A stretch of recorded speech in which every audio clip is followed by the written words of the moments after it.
They say you never really know yourself until you're standing face to face with the man who wants to destroy you. Not metaphorically, not in some philosophical way. I mean literally. Gun in hand, blood on your clothes, knowing that in the next 60 seconds, one of you won't be walking out alive. My name is Vincent Castellano, and I've killed men. I've built empires and burned them down. I've made kings and buried traitors. But nothing prepared me for the night I faced my greatest enemy. Not because of what happened in that abandoned theater, but because of what I discovered about myself when I had to choose between revenge and something far more dangerous. This is that story, and if you think you know how it ends, you're wrong. Because in the underworld, the real battle isn't the one fought with guns. It's the one fought in the dark spaces of your own soul, where nobody's watching and the only judge is the man in the mirror. Every war has a final battle. Every empire has a night that decides its fate. This was mine. For 6 months, my city had been bleeding. Not the quick, clean death of a bullet to the head. The slow, agonizing kind. The kind that drains life block by block, business by business, soldier by soldier, until you're not sure if what you're fighting for even exists anymore. Marco the Viper Santoro had done what I never thought possible. He'd taken my empire, the one I built with my own hands over 15 years, and split it down the middle like a rotten log. Half my soldiers followed him, half stayed with me, and the city became a war zone. I still remember the first night it turned real. Up until then, it had been business disputes, territorial disagreements, the kind of friction that happens in our world. But then Marco crossed the line. He hit one of my casinos on a Friday night, the Golden Crown, my pride and joy, the place where I'd celebrated my daughter's 18th birthday just 2 months before.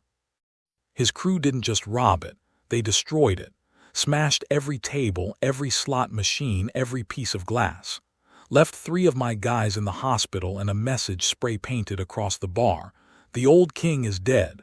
Long live the new.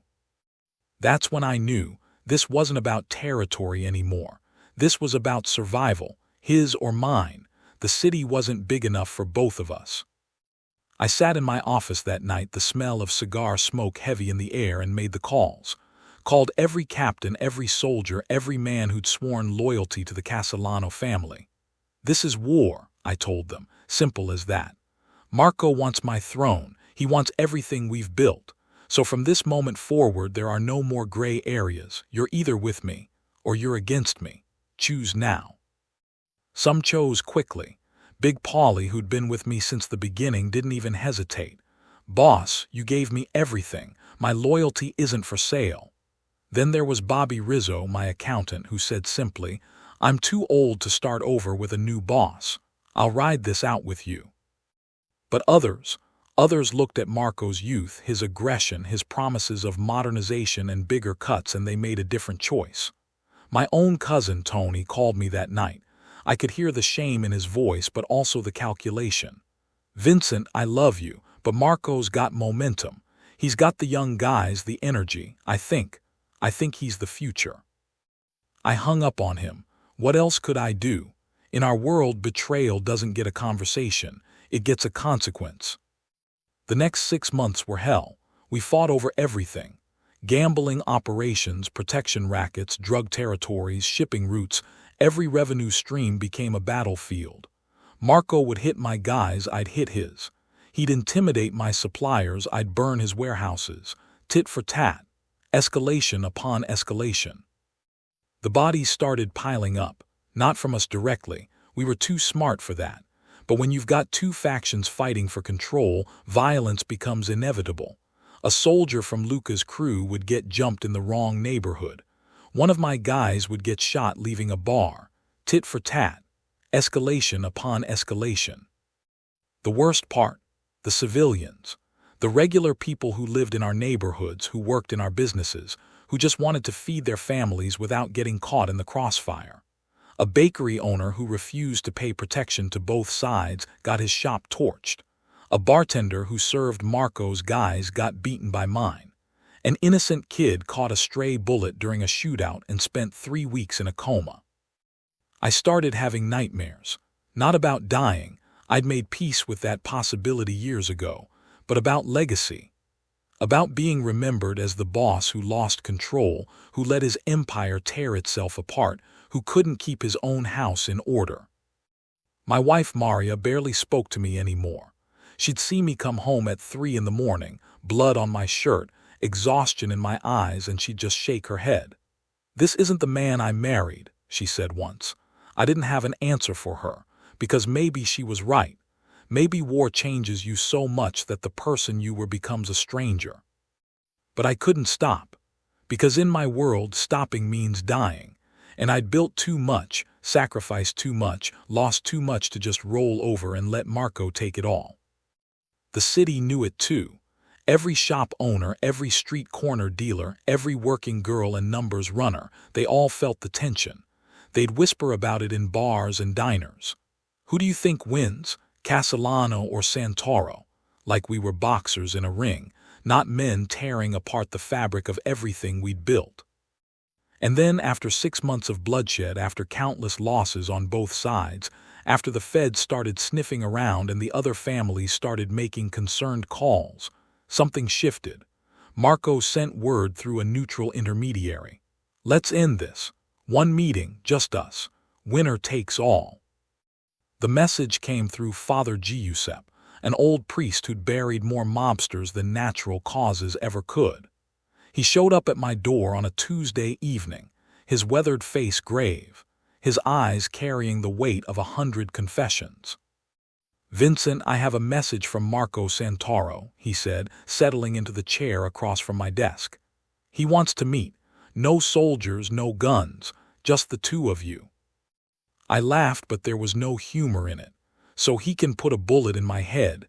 Tell him I'm not that stupid, Father." He proposed neutral ground, the old Valencia Theater on 42nd. "The place has been abandoned for years, no advantage for either of you." And he agreed to your terms, 5 men each outside the building. Just you and him inside to talk. I lit a cigar, studying the priest's face.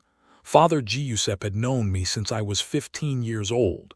He'd baptized my daughter, married me and Maria, given last rites to my father. If anyone could tell if this was a trap, it was him. "What do you think, Father? Is he serious?" The old priest sighed. "Vincent, I've known Marco since he was a boy too. He's ambitious, ruthless, willing to break rules you'd never touch, but he's also practical. This war is destroying both of you. The families in New York are getting nervous. The feds are circling. He knows as well as you do. This has to end. It'll end when one of us is dead.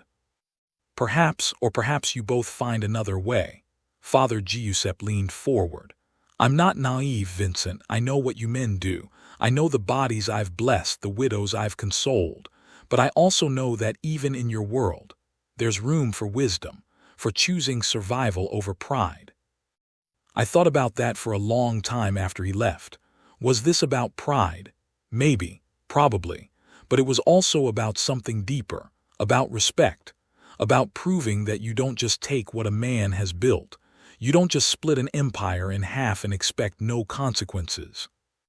But Father Giuseppe was right about one thing. The war was unsustainable. Every day it continued, we both got weaker. The other families were starting to move into our territories, sensing vulnerability.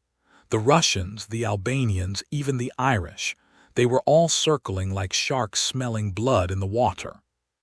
I made the decision that night. I'd meet Marco, but not to negotiate, not to surrender, to end this, one way or another. The Valencia Theater had been beautiful once. Back in the 1940s, it was where all the neighborhood families went for movies and live shows. Red velvet seats, gold-trimmed balconies, a ceiling painted with angels and clouds. But that was 70 years ago. Now it was a shell. Windows broken, roof partially collapsed, graffiti covering walls that used to gleam with Art Deco elegance. It was the perfect place for what we had to do. Neutral, isolated, empty. A place where whatever happened wouldn't spill out onto innocent streets. I arrived first 30 minutes early. My 5 guys, Big Paulie, Bobby Rizzo, Frankie Numbers, Tommy Falcone, and my nephew Carlo, spread out around the building's perimeter. Armed, alert, ready for anything. We'd done reconnaissance the day before. Checked every entrance, every window, every angle where an ambush could come from. "You sure about this, boss?" Carlo asked me before I went inside. He was young, barely 25, but he'd proven himself solid during the war. This could be a setup. "It could be," I agreed. "But if Marco wanted me dead, there are easier ways. He's smart enough to know that killing me during a peace meeting would unite my entire crew against him. No. If this is real, he wants something else." "What?"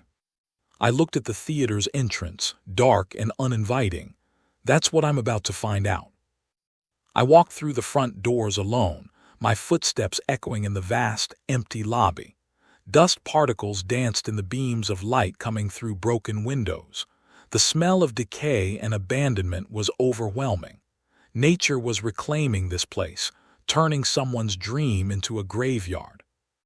The main auditorium was even more surreal. Rows of broken seats stretched toward a stage where the screen had long since been torn down. I stood in the center aisle, waiting, my hand resting near the gun tucked into my waistband. I'd promised no weapons inside, but I wasn't stupid.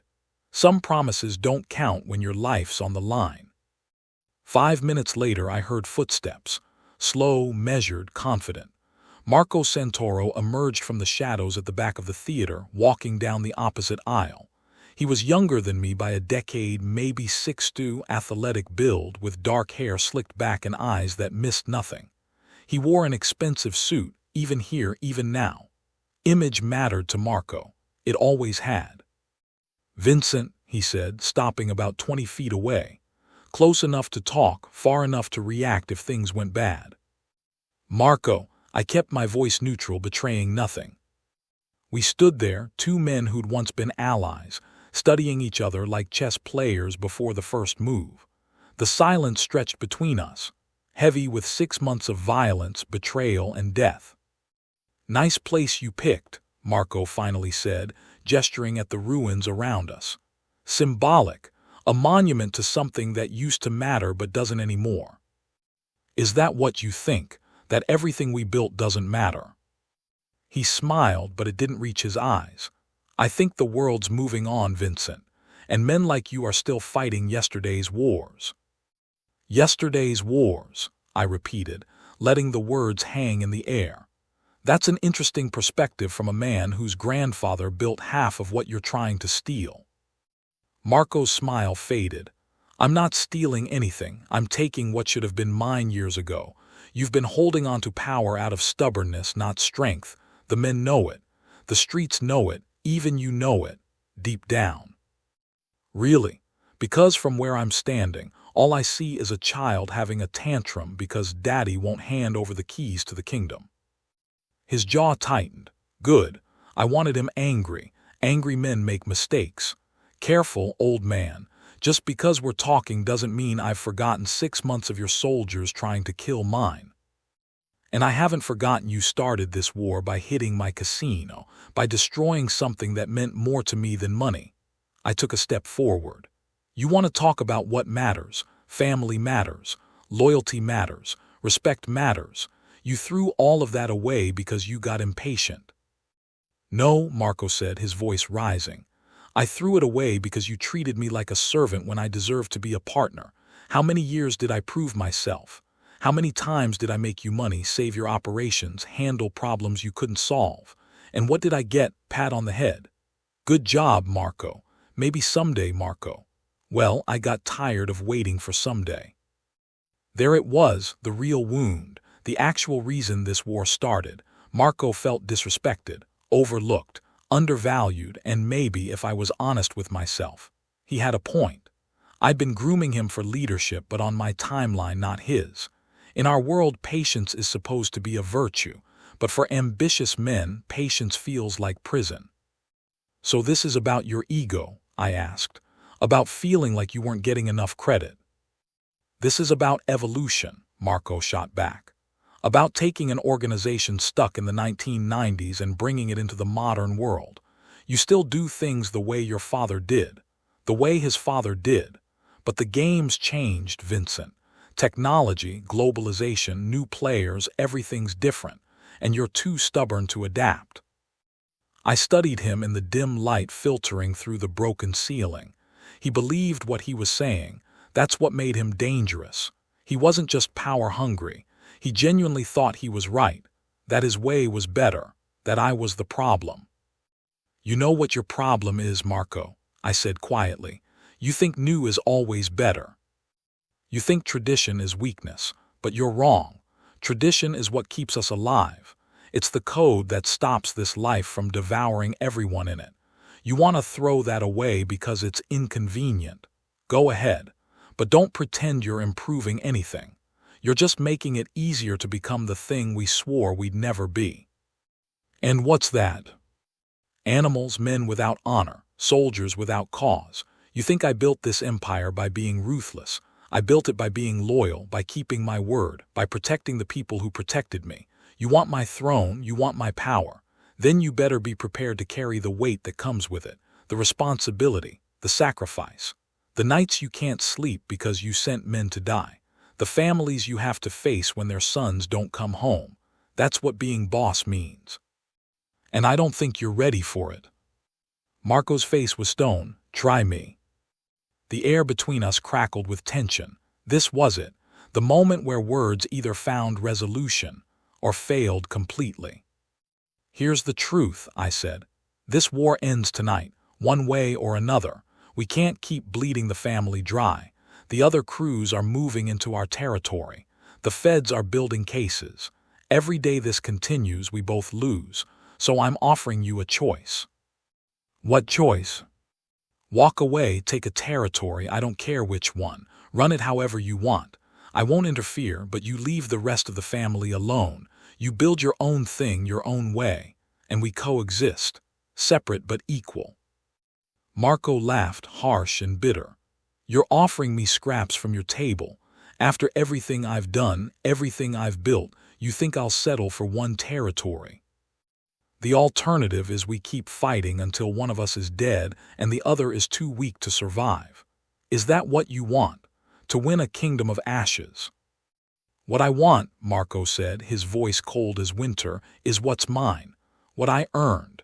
And if you're too blind to see that, then yes, Vincent, we keep fighting, until there's nothing left but a winner and a grave. I saw it in his eyes before he moved, the shift from negotiation to violence. The moment when talking stops and action begins. His hand went for his gun, the one he'd promised not to bring, just like I'd promised not to bring mine. But I was faster. 15 years of surviving in this world teaches you to read men like books, to see violence coming before it arrives. My gun was out and aimed at his chest before his cleared his jacket. Don't, I said simply. Marco froze, his hand on his weapon but not drawn. We stood there, trapped in a moment that would define everything. Behind me, I heard the theater doors burst open, my guys responding to the movement they'd been watching for. From the other entrance, Marco's soldiers flooded in. Within seconds, the theater was filled with armed men, all pointing guns at each other. One wrong move, one nervous trigger finger, and this place would become a massacre.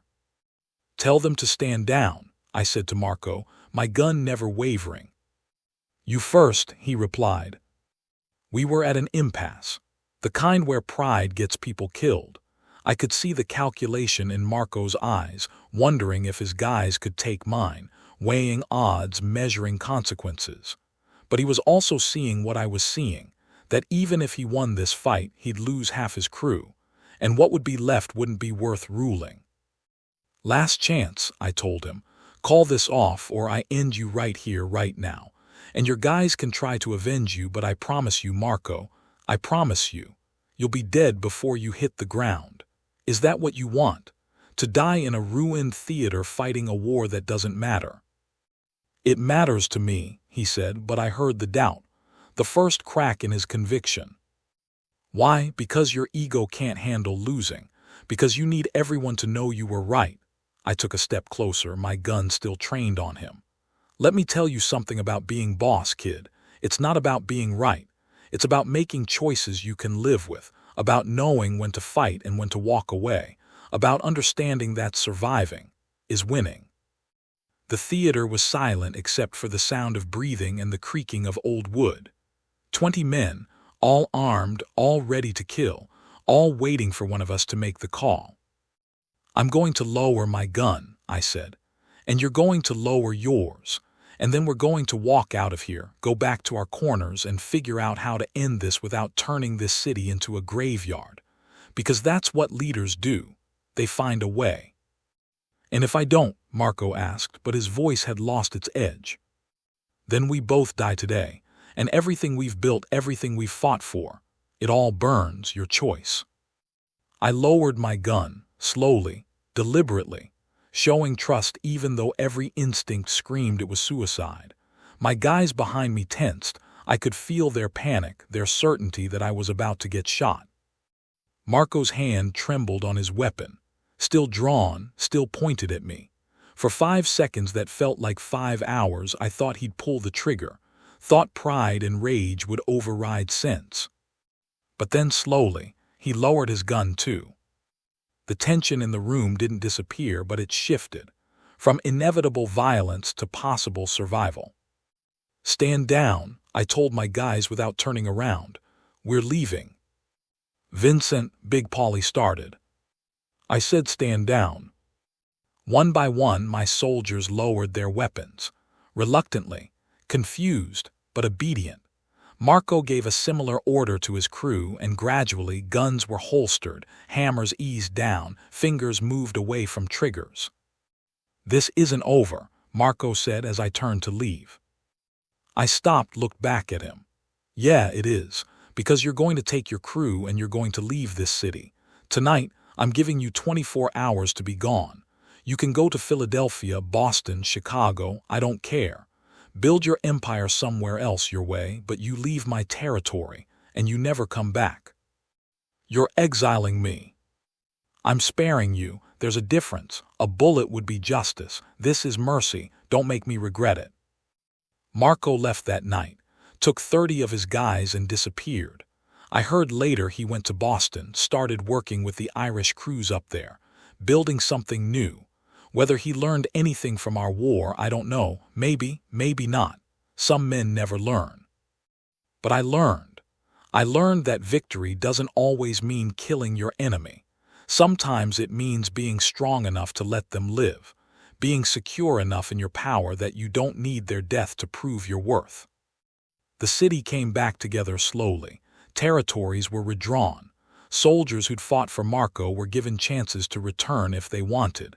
Some did, some didn't. The ones who came back had to prove themselves all over again, earn back trust they'd thrown away. But I gave them the chance, because that's what leaders do. My wife started talking to me again. Not right away, took 3 months before she could look at me without pain in her eyes. But eventually she said, "You could have killed him. Everyone expected you to. Why didn't you?" I thought about that question for a long time before answering. Because I've killed enough men in my life, and I'm tired of collecting ghosts. Marco's alive somewhere, building something, maybe even becoming the man he thought he was. And me? I get to sleep at night knowing I chose to be strong instead of vengeful. She kissed my forehead. That's the man I married. But here's what I didn't tell her, what I didn't tell anyone. Standing in that theater, gun in my hand, Marco's life literally in my control, I wanted to pull the trigger. God, I wanted to. For every soldier he'd gotten killed, for every business he'd destroyed, for every night of hell he'd put me through. But I didn't. Not because I'm noble or merciful or evolved, but because I realized that Marco wasn't my greatest enemy. My greatest enemy was the part of me that wanted to become the monster this life keeps trying to create. The part that says kill or be killed, that mercy is weakness, that survival requires sacrificing your humanity. That's the real war, not the one fought in streets and alleys and abandoned theaters. The one fought every single day in the quiet moments when you have to choose who you're going to be, when nobody's watching, and the only judge is yourself. That was 4 years ago. The city's been quiet since then, prosperous even. My family's stronger than ever. We've expanded into legitimate businesses, diversified income streams, built something that might actually survive when I'm gone. Sometimes I wonder what would have happened if I'd pulled that trigger, if I'd ended Marco that night and taken my chances with the consequences. Would I sleep better? Would the family be more secure? Would I be more respected or more feared? I don't know, and I've made peace with not knowing, because leadership isn't about having all the answers. It's about making the best choice you can with the information you have, and living with the outcome. Marco's still in Boston, doing well from what I hear. He's built a solid operation, earned respect, maybe even learned something about patience and strategy. We don't talk, probably never will, but I don't regret letting him live. Because every time I look in the mirror, I see a man who chose to be more than his worst impulses. A man who faced his greatest enemy, not in an abandoned theater but in his own heart, and won. That's the victory that matters, not the territories you control or the soldiers you command, but the man you become when tested, when you have every reason to give in to violence and rage and revenge, and you choose something else instead. This is Vox Narratio. The family story continues, but some stories don't end with blood and bodies. Some end with choices that define who we really are. And on that night in the Valencia Theater, I chose to be the man I wanted to be, not the man this life tried to make me. That's the greatest victory of all.